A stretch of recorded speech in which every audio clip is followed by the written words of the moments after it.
আজ করবো হলদি ছাড়া শাকের ঝোলের রেসিপি। তো এখানে আমরা নিয়েছি আলু, পেঁপে, কুমড়োর ডোগা আর নিয়েছি ডাটা। আর এখানে নিয়েছি অনেক রকমের শাক, লাউ শাক, কুমড়ো শাক, ডাটা শাক, আরও অনেক ধরনের শাক আছে। এখানে আদা বেটে নিয়েছি, কাঁচা লঙ্কা চিড়ে নিয়েছি। এখানে ফোড়নে দেওয়ার জন্য নিয়েছি কালো জিরা, শুকনো লঙ্কা আর আদা। এখানে নিয়েছি ধনেপাতা বিদেশি, এখন দেশিটা পাওয়া যায় না ওর জন্য। এখানে জলটা আমরা ফুটিয়ে নিয়েছি, এখন দিয়ে দেবো সবজিগুলোকে। এখানে ঢাকা দিয়ে দিয়েছি সবজিটাকে। সবজিটা আমাদের সিদ্ধ হয়েছে হালকা, এখন আমরা দিয়ে দেবো কাঁচা লঙ্কা চিরা। আরেকবার ঢাকা দিয়ে দেবো, একটু নেড়েচে ঢাকা দিয়ে দেবো। আমাদের সব সবজিগুলো ভালো করে সিদ্ধ হয়ে গেছে, শাকগুলো ঢেলে দিব। শাকগুলোকে ভালো করে নেড়েচে ঢাকা দিয়ে দিব।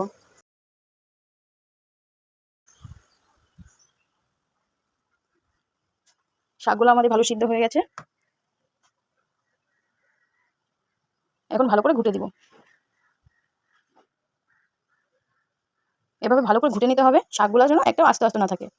সবগুলোকে ভালো করে ঘুটে নিব। এখানে নামিয়ে নিয়েছি, এখন ফোড়ন দিব। দিয়ে দেবো দুটো শুকনো লঙ্কা, দিয়ে দেবো কালো জিরা। আমাদের শুকনো লঙ্কা আর কালো জিরা ভাজা হয়ে গেছে, এখন আদা বাটাটা দিয়ে দিব।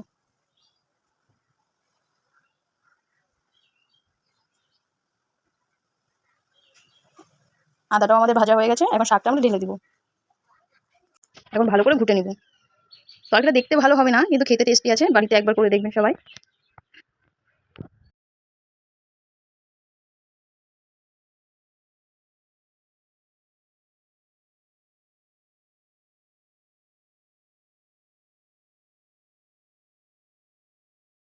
ভালো করে আমাদের শাকটা ঘোটা হয়ে গেছে, এখন ধনেপাতাগুলো দিয়ে দেবো।